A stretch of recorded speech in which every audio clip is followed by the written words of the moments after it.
Rather large. Welcome back to Cossy's Arsenal podcast. My name is Cossy. Good morning, good afternoon, good evening, wherever you are in all parts of the world. We are back again. It's January, and we're going to be looking at the 5 midfielders Arsenal could sign in January, and 5 names that I picked personally myself, because I think any of these would actually work for us in the short term, probably in the long term. There is only one that won't actually work for us, in the long run, but the rest can work in the short term and in the long run. Make sure you hit the like button, make sure you subscribe, but also get involved in the comments and let me know your team. How many players do you think Arsenal need in January in terms of midfield? How many players do you think Arsenal need, and which midfielder do you really think Arsenal should be zeroing down on in January? I've gone with 5, but look, there's so many midfielders out there that Arsenal can sign. I would love you guys to join in the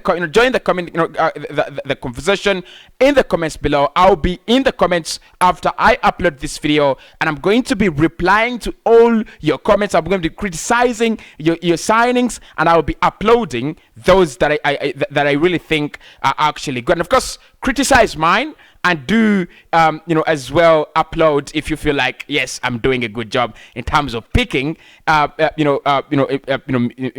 signings. Right, in number 5, I've gone with Frank Casey. Now, Frank Casey is one for the long run, because again, if you're looking for a midfielder for Arsenal in January, it can't be Frank Casey. He's out in AFCON, and already we are looking for someone to fix that AFCON gap that has been left by Partey and Mohamed Elneny. Right at the moment, Frank Casey cannot really work, but the reason I've gone with Frank Casey is one or two. One, he is going to be a free agent in the summer, and that's one of the things that I've considered really on this list. How long is your contract, and how much are you really going to cost? AC Milan this time look like they're not really going to be extending his contract. Yes, they would love to extend his contract, they would love to keep him, but it looks like it's not going to be that easy. It looks like it's not going to be that easy for them to do it. The player wants to move, he wants a new challenge. United, Arsenal, Chelsea, Real Madrid, Barcelona, Bayern Munich, all of them have been linked with this player, and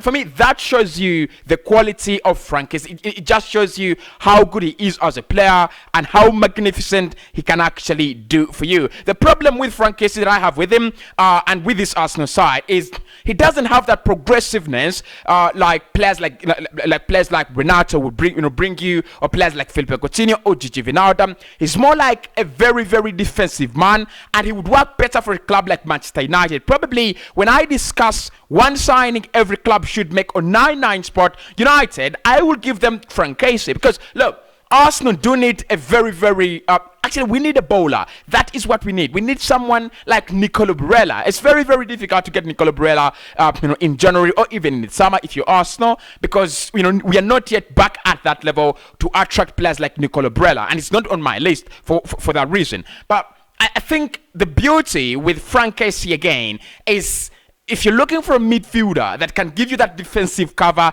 a midfielder that is so solid, very strong, that kind of midfielder that's so, rigid, I think, very, very physical for the Premier League. He can really, really work well in the Premier League. His passing is very good. That is Frank Casey for you. My problem with Frank Casey, and why I think, it might be a little bit of a deja vu when you sign him. He's a little bit similar to Thomas Partey, and he's a little bit as conservative as Thomas Partey is, and he offers very, very little going forward. So their partnership between Partey and Cossy cannot be that of Ruben Nevis and Joao Moutinho, because that is what Arsenal are eventually looking at. We're looking at a partnership between Kevin De Bruyne and Rodri and Bernardo Silva, Rodri and Ike Gundogan. That is what we are looking at. 2 players that can give you that defensive cover, but again, with the ability to move forward, progress the ball, and do well, very, very do well in terms of going forward. So Frank Casey, very, very good midfielder. That is the only reason that's why I would cut him off in terms of January. AFCON, one, of course, he's already out in AFCON. There is no way we can use him in the absence of Thomas Partey. But listen, he would be a very, very great addition in terms of Arsenal, because again, you're getting a very quality midfielder at a bargain. In the summer, he's gonna sign for, he's gonna be a free agent. What you can do there is you can sign him in January on a pre-contract and get him for free in the summer, that is absolutely what I would do. In number 4, lads, I've gone with Ruben Nevis. Guys, look, I was very, very impressed with Ruben Nevis against Manchester United. They won that game 1-0, courtesy of Joao Moutinho and Ruben Nevis. He's a bowler. Don't tell me anything. He is an absolute bowler. And if there is Arsenal, if there is a caliber of player that Arsenal need, it is Ruben Nevis. Of course, we've seen it with Mikel Arteta. He's looking for that kind of midfielder that is not very fancy, that is not very, very reckless in terms of going forward and forgetting to close the back door. He's looking for a player who can actually balance between the two positions, being kind of a defensive midfielder and then being that kind of player that really, really controls the game, passes forward, shoots on goal, and aids the press in that regard. Ruben Nevis, perfect player, plays in the Premier League with Wolves, very, very young. If you look at him, you can't believe his age is 24. That lad will be turning 25 this year, I think in March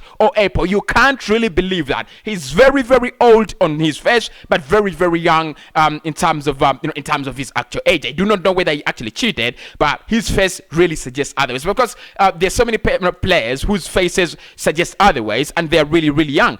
Andrea Bellotti, one of them. I mean, he looks very odd. But anyway, lads, so Ruben Nevis, the reason that's why I've gone for him in number 4, I think is a perfect player that Arsenal can get or should be getting. Maybe the problem is that can Wolves sell him in January? Yes, we were linked with him in the last summer. He's a very, very good player.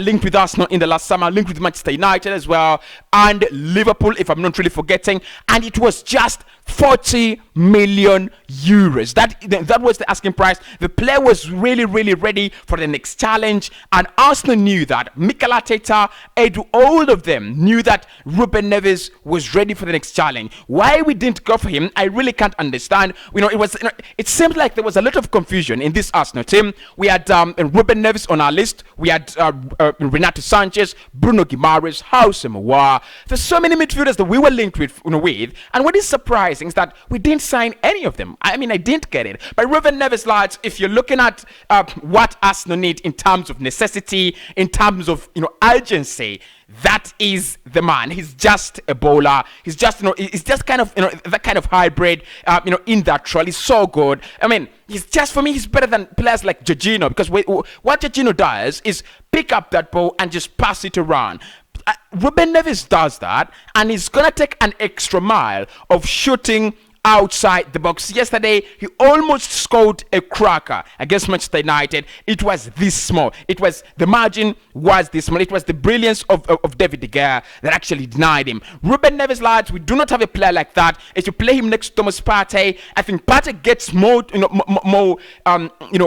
freedom going forward, but also he gets a helper. He gets a player that can actually take on those responsibilities in terms of creating chances, in terms of releasing players, in terms of being that kind of game controller in the midfield. Ruben Nevis, lads, if Arsenal can get him, I think last summer he was around 40 million euros.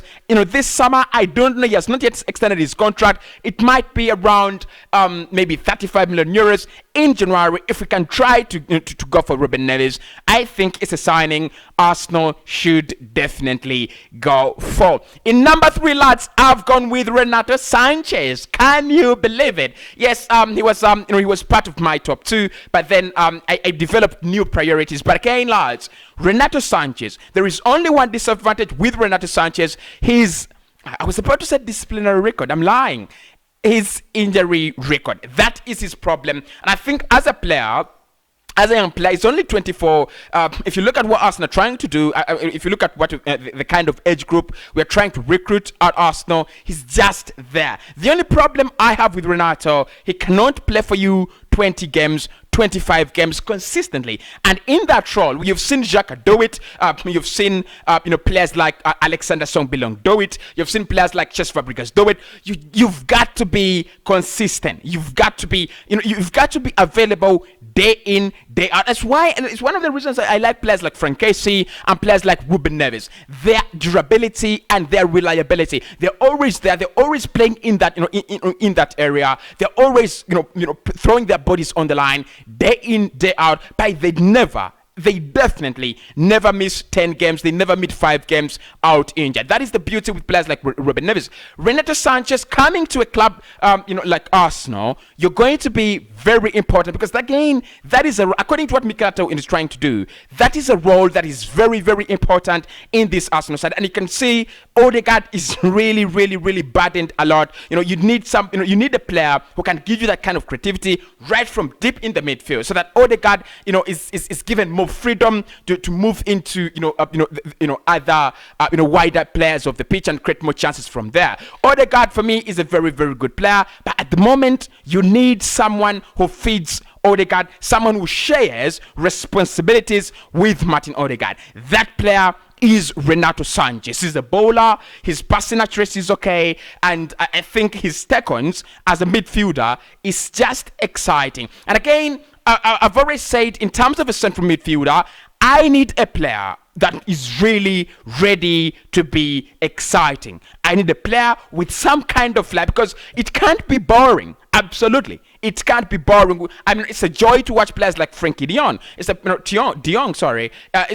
joy to watch players like Toni Kroos. It's just a joy to watch them. Can we have our own Toni Kroos? Absolutely. It will depend on how good the signing is, on how good our signing is. So definitely, lads, in my opinion, in position 3, I've gone with Renato Sanchez because he can give you everything you want. The only problem, he can't keep fit. If he can keep fit for 10 games, for 20 games, then he's the perfect midfielder. He's a bowler. If you look at the price, 38 million euros. It's just that, it's just a joke. It's an absolute joke. 38 million euros gets him right in, right? Absolutely gets him. He's a very, very good player.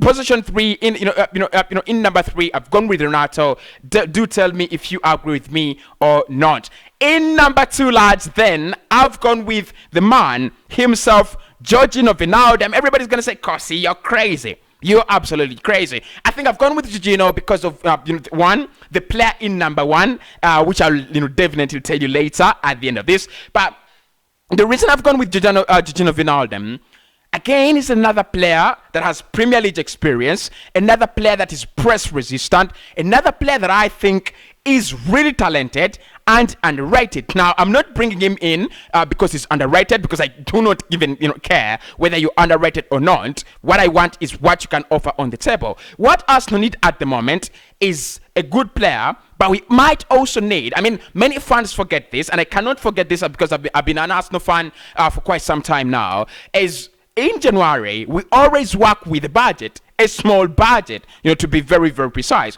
Many people say I'm on diet, I'm on budget, but they do not want to say I'm on a small budget. Arsenal in January, definitely our funds are very, very little to spend in that period of time. And Mikel has made it very, very, very clear that it's going to be loan deals. It's going to be one of those markets where we rely very much on loan deals coming in and going out. We've seen the likes of Ainsley, they could be out, on loan to Roma, and a couple of other, and a couple of other players, Florian Balogun as well. So, if you're going to do a loan deal, it must be a good one. It must be one that brings in something that we do not have already, because it doesn't make sense to go out and bring in a loan deal of a player who's going to sit on the bench for the rest of their life, someone who's not going to bring in any kind of competition. It doesn't make any sense. We need someone who can replace Thomas Partey for the meantime, for the 2 Premier League games he's going to miss. We need someone who's going to cover Thomas Partey, but also we need someone who is going to be able to create the kind of challenge to Granit Xhaka. I just need a player who can show us that, this is what Arsenal is, so that we go out in the summer. When we go out in the summer, we go for the right central midfielder. I know what Mikel Arteta is looking at. He's looking at that kind of midfielder that's a little bit conservative, that kind of midfielder that's just good at passing accuracies and things like that, holding the ball, keeping it. And I think it's very, very important when it comes to what Arsenal are trying to do, especially in terms of our identity. We're trying to hold the ball more. We're trying to create chances out of open play, but we're also trying to control the game a little bit better. That is what we're going to try to do from now until the future, probably until Mikel Arteta leaves the club. So, Georgina Bernardin, can he do that? Absolutely. Passing accuracy, absolutely lit. But he also, is also another player that can affect the final third. He can, so the final third. It is another player that can affect our game in the final third. That is something we lack from our pivot. Partey does it, but not really very well. Look, I've seen, if you see what Thomas Partey did against Manchester City, I mean, it was brilliant. It was very, very brilliant. But if you look at, his XG per 90, XA per 90, he's not that kind of player that gives you, numbers in terms of, the final third. His game really doesn't affect the final third directly. It only affects it, affects the final third because he picks up the ball, then he drives it forward, and then the number 10 and probably the would-be number 8, create those chances for and goal-scoring opportunities for the forward. So what I want with Georgina Bernardin, he's done it at Liverpool. He's been that kind of player at Liverpool that, when they pick up the ball, because they used to play with Jadon Henderson, who would be our Thomas Partey, in this case, Fabinho, and Georgina Bernardin. I mean, when Liverpool are in possession, that is when you see the best of Georgina Bernardin. I mean, running around and about, in that final third. It's almost like a half 10 when you're in possession, and when you're not in possession, and then he drops back into the pivot. I think for a long deal, that is what Arsenal should do. Go for a player like that. It's a very, very good loan deal, and it would actually reflect, if he does well, it will reflect what Arsenal need to target in the summer. Georgina Bernardin, position 2. Let me know if you do agree with me there, lads. And finally, lads, and position 1. In number 1, I've gone with Bruno Guimaras. Definitely, lads. You knew what I was going to say. I mean, it's a little bit unfair that I'm rating Bruno Guimaras over Ruben Nevis, but if you look at the possibility of the deal, Bruno Guimaras is more possible in January as compared to Ruben Nevis. But I think both of them, if you put them on the same table, I might be tempted to either pick Bruno Guimaras or Ruben Nevis. I might be really, really tempted. But I've seen Bruno Guimaras. Now this is the second season I'm trying to follow him because of the rumors that are really, really around him. But also last season, I was not really careful. I was not much careful about Bruno Guimaras. But at this point in time, I think Arsenal have opened their eyes on the right target. Of course, we always miss the right target for some reason. We will go and sign in someone very, very different. But I think it's not Bissouma. It is not Cossy. The player Arsenal need is Bruno Guimaras. Passing accuracy is an absolute bowler. He's just that kind of hybrid that Mikel Arteta will be looking for. I think in terms of midfield and dribbling, he's going to do that for you. In terms of defending, he's going to do the tackles for you. And in terms of goal scoring, he might not score for you 5 in a season, but I think he's going to try to affect the final third as much as possible. That is what we're trying to look at. We're looking at a player like Kovacic. We are looking at a player like Cruz. We are looking for a player like Paul Pogba, the one who plays at France, the one who played at Juve. That is the kind of player we are looking at. One player that we can rely on, to create some chances, so that when Odegaard doesn't, because at times you're not going to have two players having, a bad game throughout. And you're not going to have 2 players having a good game throughout. Yes, it does happen at times. 2 players, the 10 and the 8, can have a good game in one game, and they can have a bad game in one game. But at least when you have Bruno and Odegaard, 1 assist from Odegaard, 1 assist from Bruno. That is, I think, the beauty with players like Bruno Guimaras. He's available. His availability, in the final third is very, very fascinating. At times, you want to call them a false number 10. Is there a term like that? I don't think it is there. I mean, I'm not really, really good at at tactical football, but I don't think there is a term like false 10. But that is the beauty. His average position is a little bit higher than that of Thomas Partey. So what Partey will do, pick up the ball and then in front of him give it to a player like Bruno Guimaras. He's a bowler, and I think the quality we need to be picking up to aid this young team lies in Bruno Guimaras. Again, 40 million euros. I think that's a bargain for a player that is only 24 years of age. Will be turning 25 very soon. I think if Arsenal really are serious about Bruno, then it is the man we need. Let me know your 5 midfield signings that has no need in the comments below, and let me know if I'm right or wrong in my order. I will be very glad to discuss with you in the comments exactly after this video. So make sure after watching the video, let's drop in the comments and discuss. See you in the next one.